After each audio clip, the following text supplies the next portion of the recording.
I heard one person talk about two different sets of things that you should look for in life. One is your like things that you put on your resume, and one is like things that get put in your eulogy. Why human do?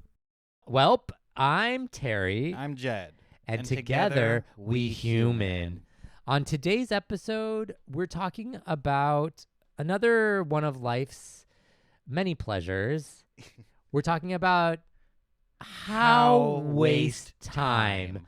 And I think that for me personally, when we were talking about this earlier, I think it gets a bad rap, wasting time. Because I think in the phrasing of that, you're already saying like, we're not being productive. Right. We're not using this time effectively. But in truth, I think there is value to wasting time. And we're going to talk about how do you waste time effectively, essentially. Right. Or ineffectively, actually. Yes.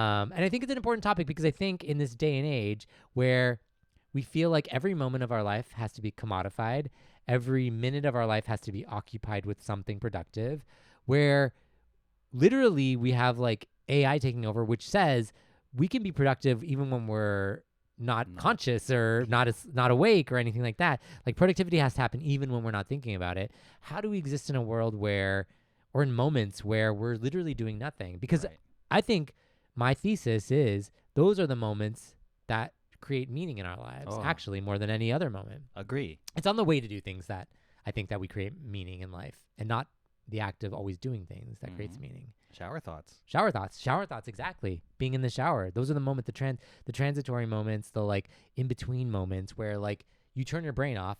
I think it like definitely gives room to spark ideas. But on top of that, I think boredom and filling silence and being in silence even is the Very moments important. that like bond people together. Yes. So that's the topic of conversation for today. And we're going to talk about big and small, probably like those tiny moments, the big moments of wasting time, wasting perhaps even years that seemingly seem like you wasted years of your life, which can feel like, oh God, why did I do that? But then learn valuable lessons from those moments, those years.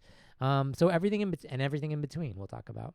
But before we get into the topic at hand, we like to go around this little circle right here and talk about something that, because this is a podcast about awkward social behavior and how humans behave. So we talk about a weird or awkward social moment that maybe happened to us in the last week or so since we've been together. Do we have any stories? Do you have a story that you'd like to talk about? Yes. Great. Yes, I do. I'm pretty sure I've told you about this, but for the sake of sharing for the podcast, I went to my friend's concert. Yes. And can you paint the picture of what kind of concert was it? Yeah. How do you guys know each other? Yes. My friend is a filmmaker and a baker. Filmmaker and baker. Yes, Great. But I met him in the Do they context two of ever filmmaking. overlap? Film baking? Should. Should make a bread camera. But yeah. I met him through filmmaking a lot. Like pre-pandemic, he reached out to me to be in a short of his. Oh, great. And we've been friends ever since. That's and I've been awesome. kind of, like, plugged Just into- reached out, didn't know you? I think maybe Friends of friends? Possibly. I Possibly. actually don't That's quite so remember. interesting. Yeah. That's so great. Like, how did he like come to know you? Maybe it was. I don't remember. Interesting. But he saw you in something. But he must have seen me in something.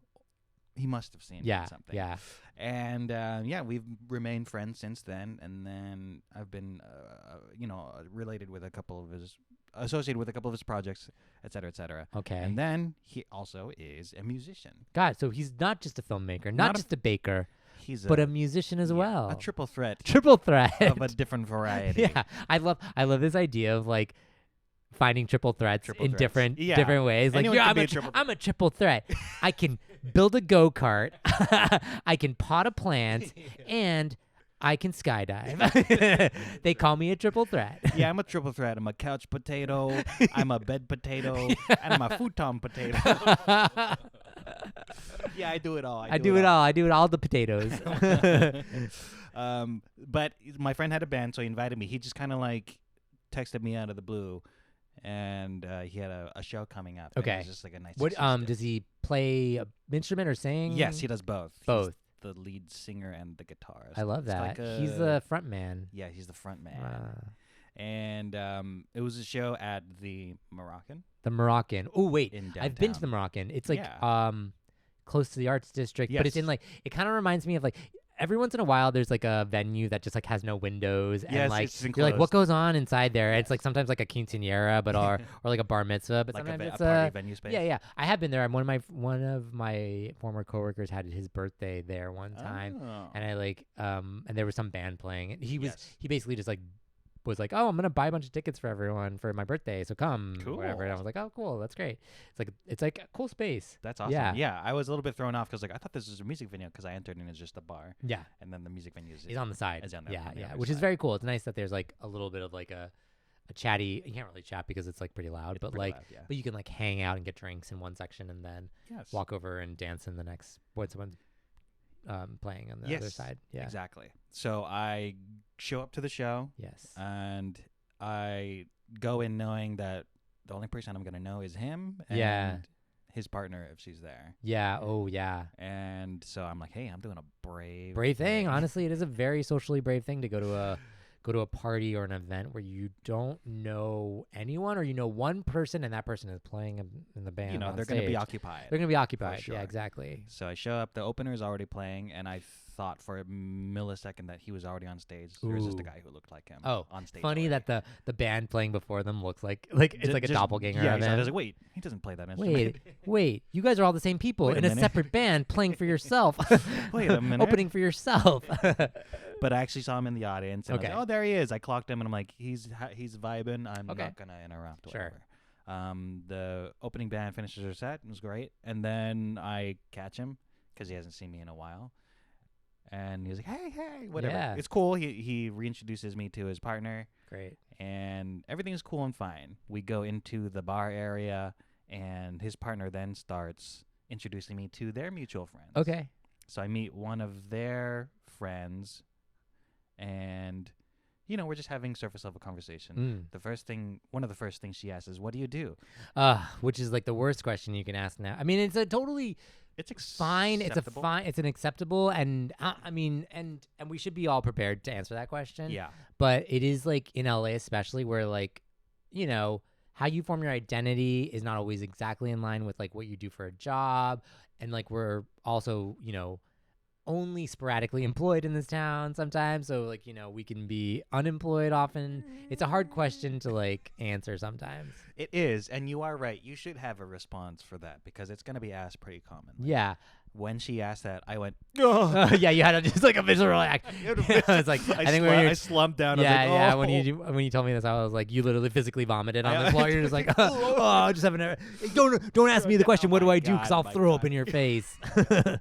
It was painful, but I recovered, and Great. my friend vouched for me like, "Hey, you just, you I know it performed, is blah, nice blah, when blah." someone comes in and saves you. Very It's like nice. very. It is, but it is nice to like. I feel like because you do a lot, and I feel like it's easy. It's easy to dismiss not doing something at the moment for money, Yes. but Yeah. it's. I don't know. It's also cool to be like, oh, I've been doing all this really fun stuff. I've been doing all this Mhm. like stuff lately. Like here's all the things I've been working on. But outside of a creative life and an artistic life, Yeah. usually the question asked is just like, How do you make money? how do you make money? How do you get those dollars? Yeah. it's an identifier. It's one of the Yeah. things that Well, I think it's also a shortcut. I hate to say it, but it's a shortcut to being like, are you a responsible adult a little bit sometimes? To be like, in LA, I think it's a way to suss out, like, are you still like a dreamer or are you a practical person sometimes? To I be like, see. hey, like, what do you do? And then you're like, oh, Yeah. huh. And then the way you respond also can be like an indicator of like how you, because some people are like doing the dreamer thing, but they're like, yeah, man, this is like I cobbled together. Here's how I do it. I'm doing all these different side Mhm. hustles, and I'm like, yeah, my day job's like this, and I'm doing this, and I'm also Mhm. doing this. But then like you can easily sort of like segue into like, but I'm doing like this really cool project right Yeah. now that I'm really excited about, like whether it's like a short film you're making or like an Mhm. art project or Right. like or you're working on a new album or whatever. It's like Right. that's like a fun way to be like. I think the passion can like it can compensate for like the answer that you're like, how much money are you making from Right. this thing? You know, That is the way to pivot. Yeah. Is when you're presented that question. And again, you should be prepared for it. yeah. But I was not. Yeah, of course. But you also like you go into a scenario where you're like, I'm coming to see my I'm friend. gonna see my friends. Yeah, yeah, and we're like also like this is not like I'm not. What do you do? What do you No! do? What do you do? So that was one part of the awkwardness. I recovered. My friend vouched for me. And then when I feel like our exchange had sort of run its course Yeah. of just like getting to know each other a little bit, I meant to say, I'm going to go watch the next band. Yeah. And what actually came out was, do you want to watch the next Oh band? yeah, yeah. And so it came off like an invite. And the person said, sure. Yeah, and you're like, oh And no. I was like, oh, no. I know the worst. I think one of the worst things you can do in a conversation is flub the exit line.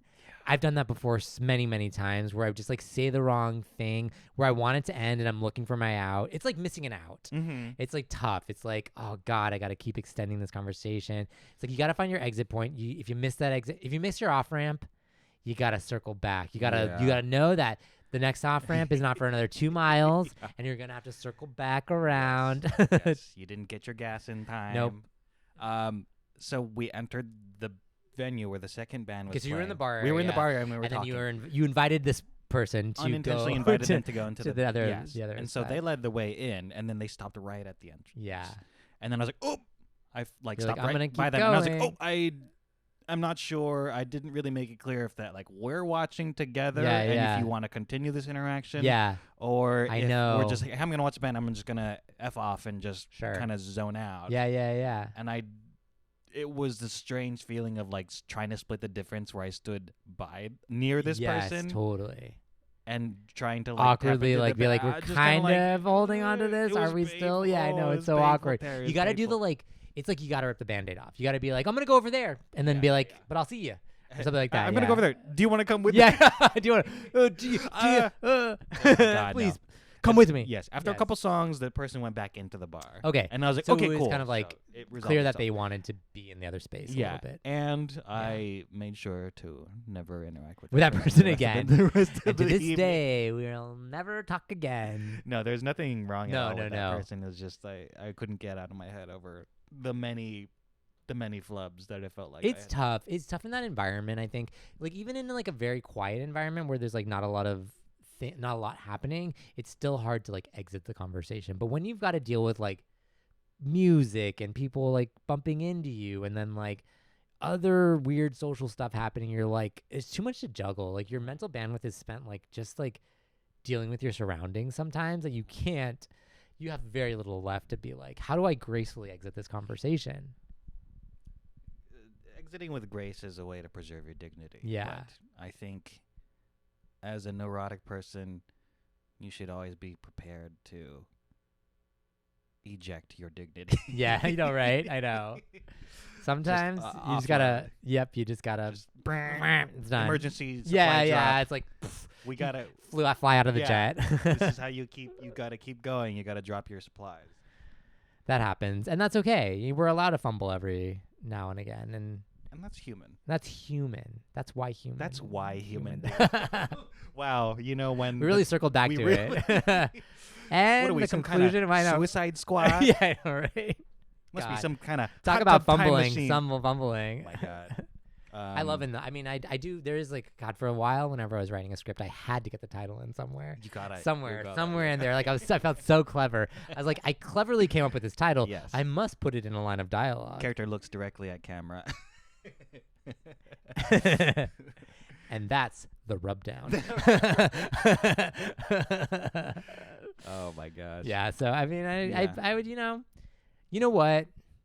I think part of social interaction is accepting that sometimes things don't go smoothly, and that's Mhm. okay. I think we learn more from the fumbles than we do from the what's the appropriate the touchdowns.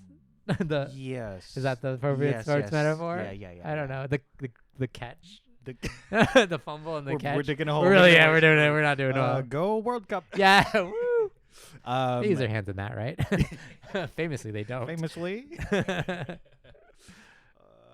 Yes, and to your point, I think we certainly think about the interactions a lot more than other people. It's just a drop in the bucket Yeah. for them. Totally. Yeah, And they're not thinking absolutely. No one's about it thinking at about all. it. We're thinking about it We're 15 years thinking later, about but it, yes. but Before they're you go not to thinking bed, about it. Yeah, before we go to in the bed. middle of a shower, Yeah. when you're driving. All the time. Anytime there's a moment of silence to yourself where you just haven't occupied your brain with something else, that will come. It's like is there that moment in I've never even seen the movie, but there's a moment where like in that horror movie where the hand rips through. No, Carrie. Carrie. Yeah. Carrie. Yeah. I mean, I have seen Carrie. Yes. But like that's like a invasive thought. Yeah. You just never know. It's just gonna come to the. Yeah. It's reaches me out. trying to get some pasta in the grocery. Yeah. I'm like, Yeah. God, No. why? A hand just rips through the ground. Ah! And it says, "Remember this?" Yes. Yeah. Exactly. You know what? Keeping us honest. Our subconscious is keeping us honest. It is. It is. Well, I listen to it you often. know, social verdict is you did fine. I did. You recovered. You made your way out of it. You ran from it. Yes. Whatever you got to do to get out of it. I survived. You survived. And that's really the number one rule in a horror movie. Just That's right. survive. And life is just a One continuous horror horror movie movie. if you're neurotic. Yeah, truly. What about you? Did anything? I guess the only thing that like majorly happened was like I threw a barbecue, Yes. which I've done a couple times for 4th of July now, which, you know, is a thing because I do it at my parents' house. Just much better they have a grill and they have a pool. And so it's just like easier to like do it. But this year I like, it's funny, like one of my friends, like we'll say who's very just good at just like saying the thing and no social, like, sort of like boundary there. She was like, I think she's like a family friend, so we've known each other for a long time, and she like immediately when my dad came out was like, did you know there was gonna be a barbecue today? Did Terry give you a choice? And my dad's like, not really, but like in jest, you know what I mean? But I'm just like, yeah. And so I like had that thought where I was just like, because usually I'll just be like, hey, heads up, like I'm gonna have a barbecue at your house to my dad. And he's like, fine. He's like, honestly, this year I was like, my parents have been like sort of like stuck in the house a bunch. So I was like, it'll be good for them to have people over, at least for my dad, because my mom didn't come out. I don't even know if you know that my mom was there, but she was sleeping. She hasn't been doing well. But you know, but still good, I think, to have people in the mix. Yes. Just to like the vibes, you know, just like, so I like thought about that and I was like, you know, not that it wasn't selfish of me to just also just like throw the party there, but like, I think I did consider that like probably a good idea for them to like have some social interaction. Yes.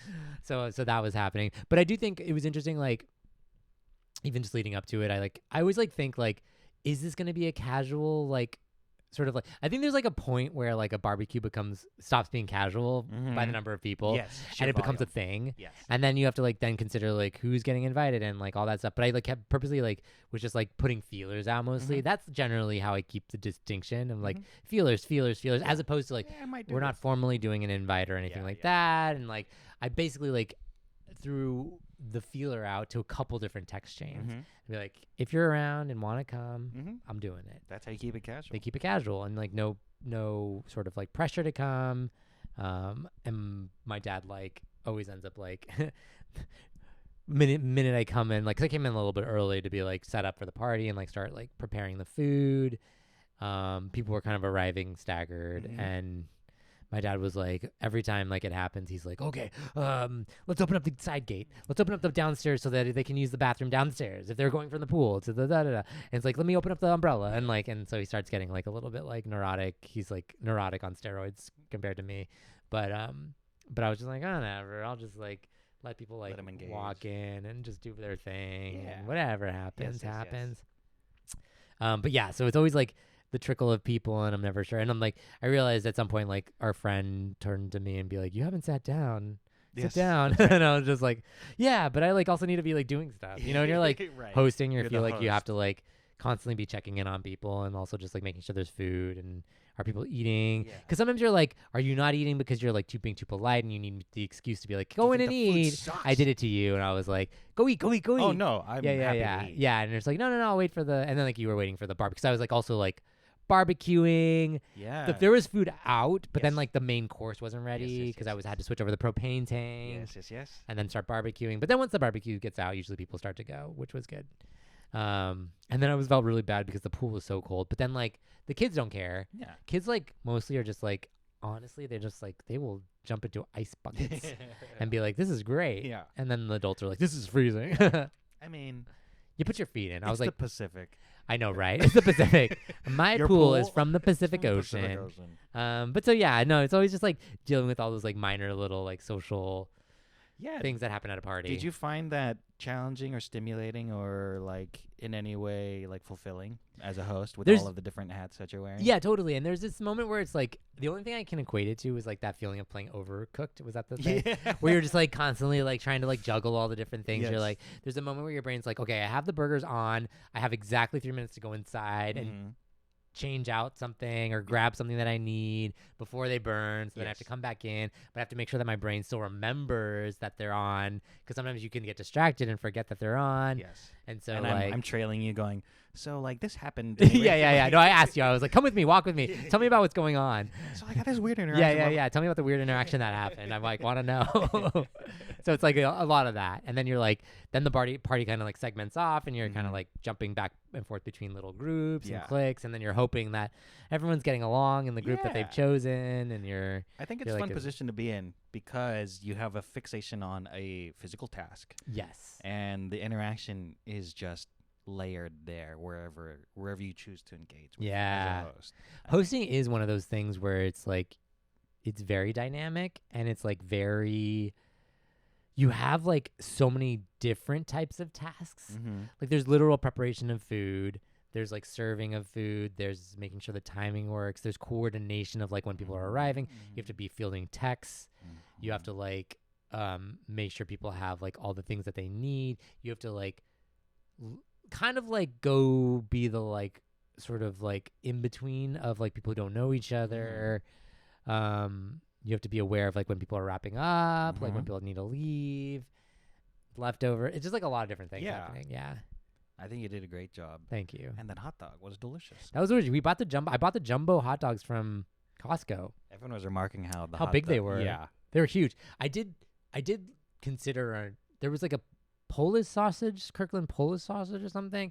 I saw that, and then I saw their beef franks, and I was like, I'll go with the classic beef You franks. gotta- And then I got the patties, which are a great deal, even Oh, though they're a yeah. little more expensive than they used to be. I want to say they were like, I feel like this is just off memory, but I want to say the like pack of frozen patties used to be like $24, and they're now $33. Yeah, beef is more expensive. It's now. it's gone up a lot. It's gone up like a full 50%. I Even think. ground beef. Yeah, but yeah, Costco is the place. I mean, I do love that I can just like go to Costco and do all the like everything's perfectly Everything. sized. Yeah. Because honestly, it worked out really well. I think there were 2 patties left at the end of the yeah, so it was perfect. Very And there were nice. like 3 hot dogs left, so it's like it worked out really well. People mostly ate. I gave like at the end of the night, most of the stuff food was eaten, but I like kind of like packed up to go Take it, boxes for you. I was take like, take it, please. So that was nice. Yeah, it's always like you're always like, ooh, did I make the dish that no one liked? And like, sometimes Oh, you're like, sure. did I pick the wrong thing? There's always that, and like, Right, because you're you're not like sure. looking over the spread and like, no yeah, one you're engaged like, with this one didn't touch. No one touched Yeah, this. yeah. But everyone was very and then we had 2 extra. We had two people brought tarts. Yes, that's right. which was nice, and they got eaten. Yeah, They were great. a tart off. Tart off. It was a tart off. Tart Tart. off. You gotta hit that T really Tart. hard. Tart off. Tart off. Tart off. Tart off. But anyway, yeah. So I think overall people were Yeah, it was a happy. great time. People happy. Okay. People were like they wouldn't go if they Yeah. just wouldn't go if they didn't want to. Yeah. I don't know. It's always something. It's always interesting. Like I think we're at a stage where like the free food isn't necessarily compelling enough, so they have to come for another reason. I don't know. Yeah. Is it? I don't know. I'm not sure. Sometimes I'm like, No, I I'm mean- offering you free food, but then like sometimes like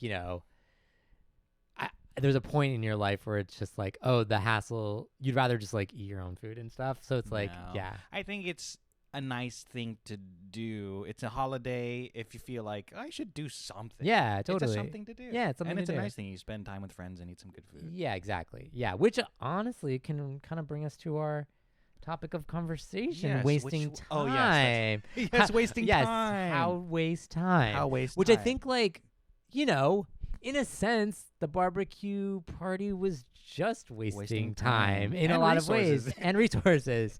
But like so many of our social gatherings are quote unquote. quote unquote wasting time And because you already they're not covered, productive. You already covered this about how we perceive the waste aspect of I it. think that's really interesting, but I think like in a sense, life is all about wasting time, Yeah. spending time, wasting time. I think that's wasting kind of time. interesting, like how The we context phrase, of it, right? how we like to how we talk Connotation. about using time, Yes. wasting time, spending time, Right. It's a resource. and when you do it, right? Right. Because I think spending time, when you say like you got to spend time with your kids, that's like often seen as like a necessary and useful thing, right? The way you phrase it. But when you talk about like wasting time with your friends, like it's oftentimes associated with like you're playing video games or you're Yeah. like wasting time, like I don't know, like sometimes like on the internet, or you're wasting time just sitting around. Like, what are you doing with your time, you know? But so much of like the productive times are fed by the times you're wasting. You know what I mean? I believe that pretty firmly, that like so many of like, even in a creative aspect, but also in like a reflective way that we think about our relationships, like everything needs to be decompressed. Everything needs to be like processed. So like, and we're talking about the time in the shower, the time on a thoughts. walk. I Cool. love a Yeah. walk too. Oh man. Because it's like, it's just like you turn your brain off and the time you're spending there isn't accomplishing anything, but it's just there to, I don't know, walking side by side with someone I think is interesting, because it's just like, there's no point to it. It's just time together, and there's no real like accomplishment to it. It's like you're taking a walk. Yeah, there's a beginning point and an end point, but it's kind of like how you choose to like make that route is like whatever you want it to be. And I think that like that's a classic example of what could be considered wasting time, but is really like kind of the point of life. Yeah. There are times when I waste time and it's to decompress. Yeah. And then it gives me clarity on the thing that I'm ruminating on. Right. I'm not actively trying to think about it, but I'll be going on a walk. And I'm Yeah. like, oh, here's the way to approach that email I should be drafting. Yes, completely. And oftentimes it comes to you serendipitously, but it isn't serendipity in the sense that like you allowed space for it to arise. Actually, one thing I'm kind of curious about, and I think you could probably give more light on this, because I think a lot of people will often denigrate this time, but video games I think is really interesting. And really interesting, I think there's twofold. There's two things, right, that could both be valuable. There's a single player sort of like experiential game that you play alone, and there's the group game that you play with people. So I think we can unpack both of them separately, but I think you'll probably have like really interesting perspective, because I'm not a gamer, but I do appreciate the time that you spend and the value of gaming that a lot of people maybe don't understand. But I think it's like a good chance for us to like talk about like what are the like, because it can be considered wasting time. Definitely. What do you feel is valuable and important about the time that you spend gaming? It is really interesting because I would categorize video games as something that is dopaminergic. Yes, And sure. you can put scrolling in there. You can put YouTube in Yeah. there. You could do binge watching your streaming shows in Yeah. there. There is something that is interactive with video games. I will say like the one fundamental difference between being a scroller and a consumer of YouTube or TikTok or any of those sort of things is that you are an active participant in a video game. You are playing a role, which is different, I think. It's a lot of fun. Yes. But I will admit, even I still feel like if there's something looming in my mind that I'm like, oh, something needs to be done. Yeah. And instead I play video games. Then I can't help Right. but think like, I'm wasting my time. I Right. wasted my whole day playing video games. Yes, totally. And that's the thing. That's the line that's hard to walk, where it's like, was I resting? Was I decompressing? Was I taking it easy on myself? Am I avoiding something? Am I wasting my time? I feel like it brings up an interesting point about this for that. Like, am I... Because I think the way you phrased it was like, I'm playing video games instead of doing something that I should be doing. Whereas, like, I think there's a different way to frame it up in life, in that, like, this time isn't in replacement of anything else. It's just, I'm doing this thing now and I will do the other thing later. It's just about allocating time. I think we fall into a dangerous trap when we're deciding to frame something up as, I am doing this thing instead of doing the thing I'm supposed to be doing, which I think is like dangerous sometimes. Because I think we need space for all of it. And look, I think obviously it's all about balance. Like if you're if you're spending 18 hours a day playing video games when you're like, who's doing that? I don't know. When you are letting the rest of your life fall apart, that's a different story. Right. But if you're using your time playing video games to decompress, to find enjoyment, to even turn off your brain or Mhm. get a dopamine hit, Mm-hmm. that's okay if you need that for those couple hours because you need it from working a job for hours and hours, right? Mhm. Like, or taking care of your kids or doing housework or being very productive in whatever way you have to be. Mm-hmm. And there are different genres and varieties of play styles that suit your want at the particular time. You can immerse yourself in something that is a narrative experience. Yeah. You can play something that is mindless and you just want to turn your brain off. Your Yeah. Tetris equivalent. Yeah. You can play something that feels like it's unlocking things in your brain. It's Yeah. challenging you. There are different grades of intensity and involved. Yeah. It's funny. I have a very hard time. I'm very hard on myself when I do feel like I'm wasting time. Like, I always feel like I should be being productive with a lot of stuff.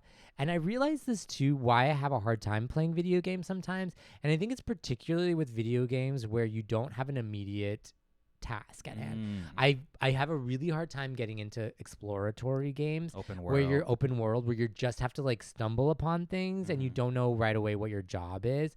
Like Overcooked, for example, we did play once, and I do find that like pretty entertaining because like Mhm. I know exactly what I need to do right away. But I've played in some worlds where I like end up dropping it pretty quickly because I just don't. I find the aimless wandering a bit Mhm. unsatisfying, and that type of wasting of time for me is always really tough, and why I like maybe I need to be more comfortable, like get better at like learning to like live in a sort of nebulous world where like I don't know exactly what's going on and I need to sort of figure it out. Maybe, or maybe you just prefer more structure to your I like game. structured play. I Yeah. do like structured play. Even like inside improv, I feel that's very structured. From the very beginning in improv, when you're learning, you have games that structure it, you have scenes that structure it, you have like a set period of time when you're building Mm-hmm. scene work or stuff, or like a form structures it. I think I love structure. I think even as a storyteller, I think my friends, probably all of my like friends who are writers, would argue that I'm such a structure oriented person because I think the scaffolding, the foundation, the frame, whatever, the building framework is more important. Is so important. Mm-hmm. It I- works. I think it's really crucial to everything else that follows, and that's how I see the world. Yes. I'm Yeah. always looking to, in anything that I'm trying to understand in the world, I'm always looking for the basic framework of it before all the like, if we're talking house, before the walls go up, before the like interior design happens, before the fixtures get, when I like seek to understand ideas Mm-hmm. or debates or sort of like conversations, I'm always looking for the foundation and structure of it before I start to layer on all of the nuance. That's like very important for me. If you know me, I guess you consider stubborn, but I really Taurus. value Taurus. Yeah. People say, I don't know. Some people say I'm stubborn. But I'm stubborn in the way that I think I need to understand if this, then this. Like everything needs to logically flow, which again is why I have such a problem with opportunists, people who are hypocrites, people who are self-serving, because so long as your point of view is consistent, I will respect buy it. into it. Yeah. But once you become a person who has no structure to your life or your worldview, and it's just about getting the most that they can at any moment, you've lost me. And so I pride myself on never deviating from, and it's only how my brain works too. I have to be able to square the origin of whatever it is, which we can call the structure of the foundation of like the argument. Yeah. And I have to be able to square that with everything that comes from it. You can trace the DNA of philosophy. Yes. Like I'm or always, worldview. I know this is a tangent, but whenever I meet someone, I think I'm only friends with people so much as I understand their core principle in life, and singularly almost. Mhm. Like, what is it that drives you? What is it that you believe in life? What is it that like like for me, I think I distilled my point of view as we all have free will, but we should never use our free will to restrict other people's free will. That's how we should go about living in the world. So you can't do things that then just because you can do something doesn't mean you're allowed to do it just because you can, because it could restrict that other people are allowed to do things too. So it creates this natural ecosystem of people having to curb their behavior because they understand that they share this world and this time. Contract. It's a social contract. I believe that fundamentally informs so much of how I behave in life and how much of that informs society too. Like so many laws and sort of ethics evolve from the fact that we're like, I can't restrict your right to life. Mm-hmm. I can't restrict your life to your right to go about your life in the way that you want to. And so much of, I think, right-wing politics. So I think fundamentally that right-wing politics are destructive and left-wing politics are more constructive. So left-wing politics generally, for me, as I characterize them broadly, are about protecting people's rights, giving people rights, giving people the ability to live their lives. Whereas so much of the legislation that I see coming out of the right is about restricting people's rights, taking away people's rights, finding ways that they can, even in like, let's say DEI, for example. It's like DEI was established in order to empower certain people who didn't have power. And you can argue whether it was a good use of that, but the taking away of DEI is about pulling back rights from people. It doesn't matter whether you think it's unfair or unequal to give more rights to a certain group of people. What you fundamentally are doing by taking away DEI is by pulling away rights. Whereas I don't think if your fundamental belief is that there is white supremacy and that there is a hierarchy of like the way people are empowered, I don't think the left has ever employed legislation to strip people's rights away. They've just gone to legislation to give other people who have had their rights traditionally stripped from them, about giving them their rights, giving more rights to them. Right. But so in the process of equalizing things, it's not about stripping away rights. It's about giving rights to people who don't have them. Whereas to me, the right is oftentimes about stripping rights away from people in order to bring back this balance that they see as right. Mm-hmm. I don't know if that's true.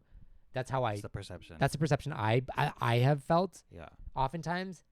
Similar perception where in the U.S. right-wing politics just seems to be whatever stance is opposite of left-wing politics, and there's no consistency there. Right. Where it's just like, whatever you you're choose. for, It's like whatever you guys are doing, we're going to do the opposite of it. Right. There's no like anchor point to the right wing. I think Hmm. it's like I don't understand what it. Maybe there was at one point. Like it did feel like at one point it was like, even if it was like small government, like that to me is like a totally. I don't believe in that, but that is a totally understandable standpoint. If your fundamental belief is like government should not interfere, then by all means, then don't have restrictive abortion right. Like don't have restrictions on abortions because the government is intervening on that.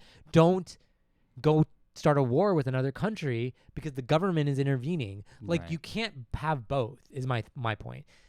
So like I don't understand where the right is right now. I'm sorry, this is becoming like a a whole like thing, but this is wasting time, right? This is truly how waste time. We're showing you how we're wasting time right now.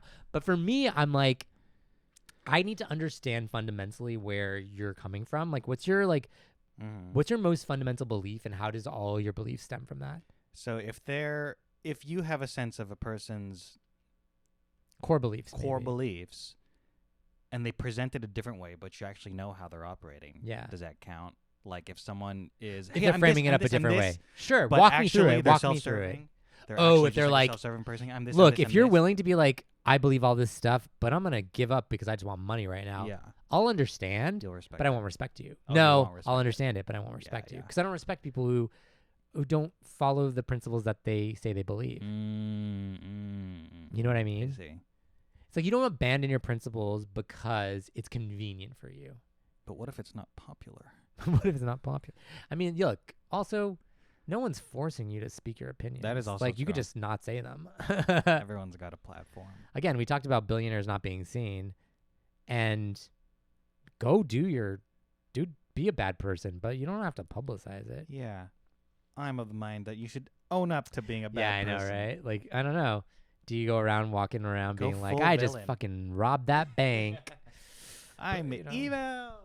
I don't know. So anyway, I mean, to circle back, I just think like, yeah, I mean, fundamentally, I need to just like understand the core, Yeah. the like foundation.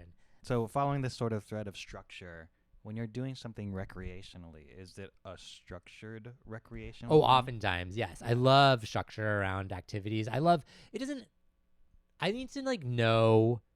I like a loose structure. Mm-hmm. I like room for improvisation. So when I waste time, I love to like bookend. I like to bind things to create bounds. You around know it. that there is. It's like we're gonna do a walk. We're gonna do a coffee plus a walk. We have this objective, but within that we have play. Mm-hmm. You know what I mean? You're often presenting these wasting time sort of scenarios with another person. Yeah. Usually. Yes. Now, do you view it differently as an individual? As an individual, I like structure too. Yeah. I like to like calendar and like put Mhm. things in as blocks. I think of that sort of moment in About a Boy. I don't know if you ever saw that movie where he Mhm. like structures his day in like 15-minute increments. Wow. He like calls them like units or something. He's like 2 units to watching half an hour show or whatever. 2 units to 1 unit to whatever. But anyway, I like to think about it like that. Like when I do individual stuff, I very much like to segment into blocks of time. And so it could be like going to the gym. Mhm. It could be working on a project. It Mhm. could be like even like watching a show or like scrolling on the internet or something like that can be a block of time. This all feels purposeful, like in your how you're spending your. Again, we're talking Spending about or- yeah. spending using your Using your time. And I'm wondering if you have an original intent of like, hey, I'm gonna do this for Yeah. 15 minutes. Yeah. But then for some reason, somehow you end up doing it for 2 or 3. Does that change how you view the activity? You Sure. indulged in? Yeah. It has its it oftentimes just becomes like, well, did I not appropriately allocate enough time for this activity? Or did I let myself get a little too sucked into it? You know what I mean? Mhm. And is that okay? Yeah, totally. And look, I don't overschedule. I do overschedule, but I don't always overschedule. So like a lot of times I build in room for like transition moments. So like that's like that for me is like That's why it's a allowing loose spontaneity. structure. There's a loose structure. I like loose structures. Yeah. For time management in general. And like I think about my like schedule and my calendar as like there are certain like fixed things that are immovable on my calendar, and then there are things that can shift around, Mhm. But yeah, when it comes to like using up time generally, I do like to have at least some sort of core purpose to it, or like if it's like an objective, it's like it's a walk. We're characterizing it as something, right? We're going to the movies. We're going to sit by the pool even. Like I think those are, or we have like an objective even if we don't accomplish the objective, that's not the point. It's like we're going to talk about this project or we're going to do this thing. There's something that's built in. There's an interaction, there's an activity, there's something that's going to pass time. Yeah. I'm thinking of The Artist's Way, the book by Julia Cameron. Yeah. I think that's her name. And she talks about there's a chapter that's about reading deprivation. You haven't done it. No, I haven't done it. I haven't done it. I've talked about this book Yeah. so many times. But there's a chapter called Reading Deprivation where one of the activities is, or one of the assignments is you deprive yourself of reading anything for like a week straight. Wow. So that means wow. like How do you do no that? scrolling, no reading A whole the week? newspaper. I think for like a week. And What the about whole, like emails and texts? no, I mean, if you can, it's harder in the modern world because this is written Yeah. in a couple 80s? decades, maybe the 70s? 80s, maybe the 80s. I want to say 80s or 90s. So you could like you can call people, but you can't text them. Yes, yes. And the whole That's idea tough, yeah. is that you are purposefully depriving yourself of stimulation of any kind. So I like, mean, it's you very, can't like, even read retreat. like the cereal box. Yeah, like go off and have a silent retreat. And right. I think there's something there, and you touched on boredom before. Boredom, yeah. That's like the thing that we're often trying to avoid when we indulge in dopaminergic activities. Yes. And you're right, boredom is where a lot of the creative stuff happens. Yeah. It's also very like it can be very agitating to sit with. Totally. When you're not occupied with something. And we live in a world, and this isn't new to say, there's been like tons of think pieces on this, but we live in a world where like boredom doesn't exist anymore. We're so easily able to satisfy boredom. I can't go to the bathroom without like my maybe I should phone. check my Sometimes, phone. yeah, checking my phone or whatever. It's like we have this like, and it is like a memory, a muscle memory like thing where we're just like we reach for our phone even when we don't have nothing. We have nothing to look for. That goes back to dopamine. Yeah, totally. I think it's like really crucial to like, which is why I love a yoga class. Because like you can't be checking your phone during a yoga class. And it's like, structured. It's structured. And you have intentional time to practice mindfulness. Oh my God, absolutely. It's like one of my favorite things to just like decompress to. It's also like a very unique like body to mind exercise. It's both meditative and it's exercise, like physical exercise, which I think is like so unique and fun. And I would argue that like in some respects like lots of exercise is both mental and physical. Yes.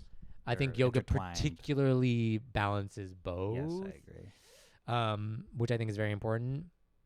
And so yeah, I think I love to have like knowledge of like what the purpose of a thing, of a time block is. I'm very uncomfortable with time that has no purpose, and I'm wondering if I need to like sit with that more. Yeah, because is that time wasted if all you know is that you're gonna spend 2 hours in isolation? Yeah, I mean, I don't know, or like I guess like I'm okay with like a hike. Sure. Like I'm okay with not. Maybe it is just about framing it up. Also, like I guess what I'm less fine with is like sensory deprivation, which is just like me sitting and doing nothing. Yeah. Sometimes I zone out though, and I love that. But boredom probably is something that I've become less and less okay with. I think that's just across the board for a lot of us. I think so. We have so many. You're right. We have so many different ways to assuage. Yeah. Dare I say? Yeah. Dare I attempt to use a word that I may not be using the right context? Yeah. Our boredom. Yeah, totally. And we're now conditioned to, and I think that does bleed into how we just generally interact with the world around us now, where we just don't have much of a tolerance for. I know that is pretty bad. I think it's bled into why we're so short with people and like hurt. We just like can't tolerate uncomfortable moments anymore. And I think that is like one of the important teachings of boredom. Is that it's uncomfortable. Sometimes it kind of shows how we're avoiding things. Yeah. And funny, I just saw like, I don't know why, I just like my algorithm fed me this like video about this dude who was talking about like online dating and how he was basically characterizing the problem with online dating as like, what we're trying to accomplish through online dating is to make sure that when we first get to a date, there's no uncomfortableness. Like it's it's like we've already sussed out everything that this is going to be like we have so much in common that everything's going to go well. And he was making the argument that the point is that there will always be room, that we have to be willing to accept that this could be awkward and not a good date for the chance that it could be good. Yeah. And I think that there's something there. I would agree. I think trying to like optimize and try to kind of prepare for every sort of scenario to have a perfect time can work in that instance. But if you're considering a long-term relationship, what you really ought to be testing is your compatibility with something that's potentially difficult or uncomfortable or awkward. Yeah, I think the idea of like all these moments. I was just even thinking, like, talking to one of my friends who's a parent, has a young kid, and just like also trying to, because she was telling me about how like it's trying to parent a toddler is like it defies all logic, right? It's like you don't wrangle it in the same way, and so many things about like parenting young kids feels like all this wasted time, because it's like it's not linear. It doesn't like follow a trajectory that's like a narrative arc. It's like things happen in spurts. Growth happens like sort of like not in a consistent fashion. And I'm reminded of this like thing that I heard a long time ago that was like there used to be this idea of like, especially with fathers, of spending quality time with their kids, because like, there's a traditional concept of the father who like works a lot and doesn't spend time with their kids, so they always want to spend quality time with their kids. But this person said something that to the effect of, there is no such thing as quality time. It's quantity time. The only way you get close with kids or anyone, and probably, is by spending a lot of time together. And it's the moments of wasting time together that bind you. And I think that's really interesting because like I watched this for many of my friends who are parents to young kids, especially. It's like going through the act of changing a diaper over and over and over and over and over again. It's like, it seems like it's accomplishing nothing, but it is the point. It's like you just replace the diaper, or you do the thing over and over again. The kids are so much about read the storybook again, do the thing over and over and over again. And it's like, why? Well, we've done this already. Like, and then my adult brain is like, well, let's move on. Let's move on to the next thing. And kids don't operate that way. And they remind us that wasting time is like all there is. That is true. I am thinking of times that my nephews have asked me to, or requested, or even demanded I do something again. Yeah. Whether it be like a funny voice, or Right. a character, or like a fun little activity that we've done, or read this book again, or watch this movie again, or play this video game again. Yeah. And I'm like, I've done it already. It's not Right. stimulating for me anymore. It's not novel. It's not novel Yeah. anymore. And I'm seeking novelty as an adult. Yeah. And for them, they just enjoy the repetition of the experience. Totally. Yeah, exactly. I think maybe we lose something in adulthood of like being, well, we have so many things that are occupying our time, and we start to frame up the world as like how we should be being productive at all times, but also like, so we don't have structured play, and we don't, but like when you're a kid, you just like, all time is the same. It's just playtime. It's all just like being, learning, figuring out. And I would say your sense of time is certainly different compared to, like, time Totally. can... We have no context of time. Context of time when you're younger, you have your lifetime of experience compared to, if you're an adult, you've lived twice as long, 3 times as long as these children. Totally, yeah. And your sense Many of more time times. becomes warped when you're not subjected to new experiences. Yeah. Yes. Totally. And like, children learn through repetition, and adults learn through repetition too. So we shouldn't like ignore that too. We have to do things over and over and over again. And I think like we live in a society where like we want to jump ahead as fast as possible, because we see that even like videos online cut out all the stuff, literally the editing of it.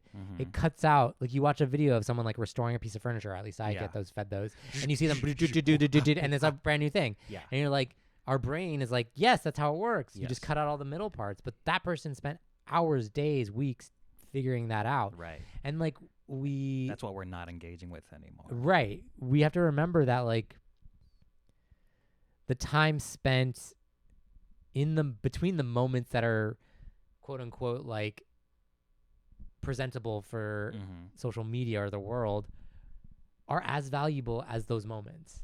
You know? I think that's what we're kind of getting around, this sort of idea of value. Like, if your relationship with yourself isn't particularly good, and you do indulge in something that is like fun for yourself, recreation for yourself, you want to waste some time, quote unquote, you'll probably feel bad about it just because of like where you stand. And I often do that too, where I'm like, oh, I just spent the whole day relaxing and taking a nap and taking care of myself. Yeah. And like, is that a is that inherently a bad thing? No, yeah, exactly. Yeah. It's so much about how we frame up things in life that define the value of it, right? Because like value and meaning is like all about how we characterize it ourselves. The exact same act can have two completely different values to two different people. I'm like, I think I might have expressed it, and I haven't figured out a way to maybe like say this in a very succinct or prescient way, but I'm so much of the attitude now, and maybe I don't know what the right way is like to phrase this, that everything in life is you dig your own grave, you make your own bed. There are no surprises, right? I think there's been this story of like people being surprised that they don't have a good relationship with their kids. You know, it's like I did all the things, but then my point is like, no, you make your own bed. Like your kids will like you if you had a good relationship with them, if you built a good relationship with them. Like it has nothing to do with this. Like, I think it's all about this, like people had for a time this idea that there were these expectations built into if I get married, if I have kids, this will be the result of that. But the truth is relationships are the time you spend building those relationships. So like you literally control whatever the outcome is of anything. And I keep saying that, like, even in like ideas of like, if we're talking not relationship, we're talking like professional stuff. I'm always like, the only difference between people who like do it and don't do it, like make it or don't make it, or they do it. Literally the act of doing it is the thing that builds the thing. Like the only difference between you and someone who's done it is doing it. You know what I mean? And I'm just like, so like, there's no like magical formula to it. It's literally just the act of doing it. And I think sometimes knowing or being aware of the knowledge that like doing is the thing that gets you the thing. Yeah. When you're not doing, that's a different state. Right. And that's how you're like, oh, this is my state of not doing. I know. It's like, there's like, I feel like there's a quote in The Simpsons or something like Homer said, and I'm going to butcher it, but it's like, it's like basically like, I'm all out of ideas and I've tried nothing at all. Or something like that. Or I've tried nothing at all and I'm all out of ideas. And then to your previous and point, nothing's worked. Yes, that's right. Oh, yeah, I know what you're talking about. But to your previous example, I also was thinking of that meme that made its rounds and still does, which is, oh no, the consequences of my actions. Oh yeah, exactly. Oh, we meet. Look, the consequences of my actions. Yeah, and I'm like, that's what it is. Like you, more and more, I'm just like, your life is everything that you decided it would be. I think it takes some introspection to be aware of those things, because I'm thinking, if you describe a person who enjoys structure, not you, but another person who enjoys structure, and they're given a set of rules. Hey, the key to happiness: get a job, have a wife, have a husband, have kids. Markers, all those markers of like whatever, markers. And you do those things, and you don't feel fulfilled. You feel like, wait a minute, I abided by the instructions. I know. I'm like, well, you know what? I think I'm all like, are you? I have this like sense of like, are you spiritually doing the thing, right, or are you out of obligation doing the thing, right? And I think that's like oftentimes like a good thing to ask yourself before you embark on a journey or on a thing that you want to do. Like, are you doing it because you feel like you're obligated to do it, or are you doing it because like this is actually fulfilling meaning in your life? And I think about that a lot with like all the projects that like we're doing or like that I'm doing. I'm like, the only thing I can go back to is like, would I be doing this if nothing worked out? Like if I didn't get any of the things that like supposedly you're supposed to get from this stuff, like would I still want to do it? And like largely I've been trying to lead my like life by doing that, like by doing the things that I just want to do. And I feel very grateful and like content doing it, even though, let's be honest, none of it's working out. You know what I mean? It's just like, it's bleak out there. It's bleak out there, but I still feel like it's time well spent. Yes. And I think what we're getting at is that subscribing to this kind of value system is going to be different from a common value system. Yeah. In that pursuing a fulfilling life, a creative life, having good relationships and valuing that over the other markers of identity, your financial position, your your marital status. It's going to be in opposition to that. Yeah. Ultimately, those like external markers of like where you're at status in life, those things are fleeting. You adjust to them very quickly. They're kind of meaningless to other people. I heard one person talk about 2 different sets of things that you should look for in life. One is your like things that you put on your resume, and one is like things that get put in your eulogy. Ah, interesting. Yeah, and so it's like those are 2 different categories of like the things that you like try to like. How do you describe yourself? For resume, it's oftentimes those throwaway things. It's like, what are you like good at, like blah blah. But no one in your eulogy is gonna remember that you were like excellent at Excel. I want my resume to be in my eulogy. Yeah, exactly, right. It's just like he understood graduated how to from- use Da Vinci, and Vinci was all- yeah, he was moderately proficient in Spanish. My brother, if there's one thing I can remember about him, is that he was proficient. Yeah, exactly. Proficient typist. Exactly. 85 words per minute. But I think that's kind of like, that is how you interesting. like can think about. And I'm not saying that those things aren't important too. Certainly. There are realities to like having hard skills and like getting by in life and operating, because like of course you can't like get by always on like your soft like skills. But like I think like we have to pay attention to the time we devote to the resume building side and the eulogy building side. Right. You know what I mean? Or like the memoriam. What do they talk about? Because those are like all the like the things that people remember, and that's the time you spend with people, I think, more than anything. Not that like building skills isn't time spent too. That I think that's also valuable. Like, you know, your time spending time building those things that you can put on your resume is also important too. Do you get fulfillment out of learning a skill? Do you contend with any sort of initial frustration or impatience when trying to learn something? I mean, yes, totally. I think that like I love figuring something out. I Yeah. feel so much accomplishment in a small thing. Like I'll be like, most recently I've experienced it like editing movies and like having to figure something out and like researching a YouTube video on how to do like a transition or an effect or like a sound design thing or how to do like a visual like trick or something. And I'll like watch a YouTube video and I'll try to figure it out and I'll experiment with it and I'll be like, I'm never gonna be able to figure this out. I'm gonna give up on it. And then finally it works and you're just like, oh my God, I just did it. It worked. There's a payoff to the learning of the thing. Yeah. And I'll always forever have that skill. Mm-hmm.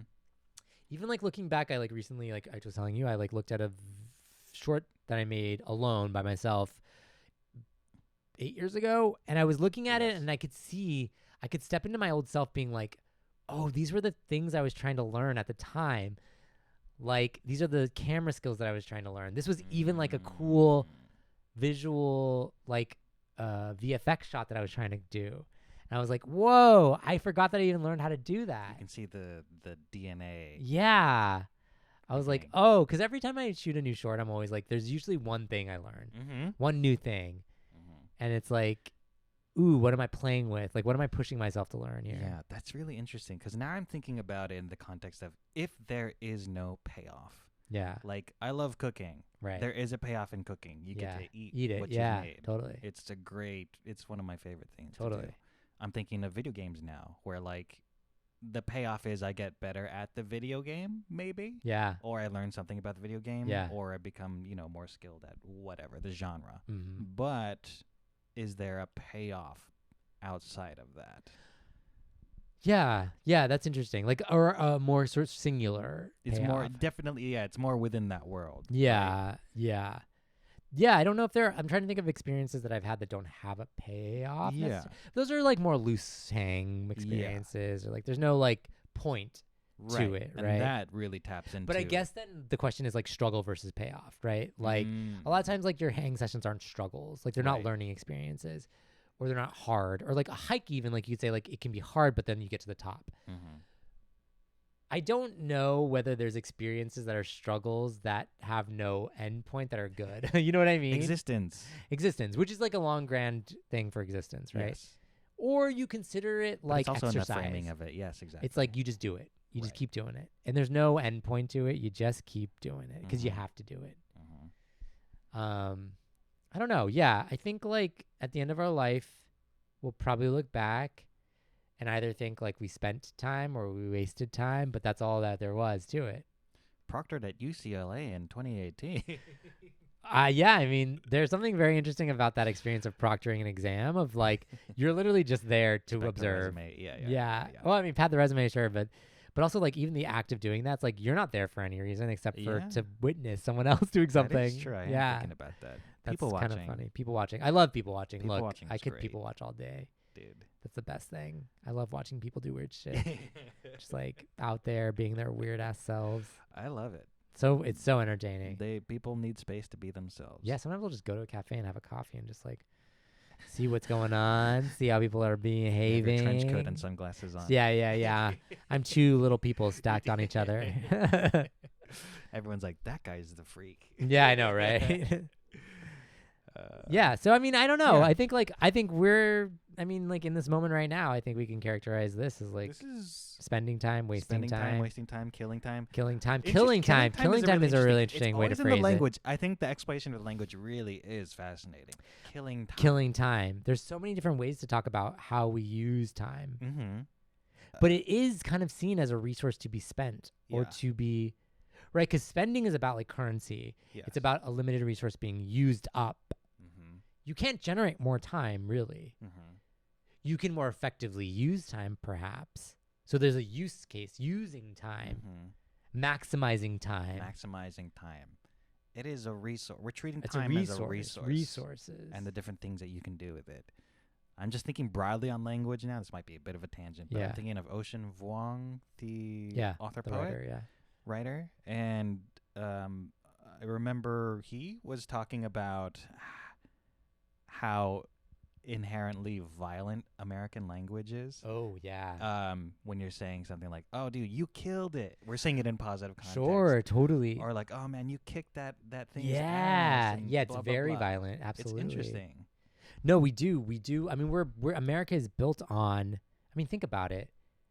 The country was essentially conquered by force, right? Like you take over territory that's like inhabited by other people. You manifest destiny westward.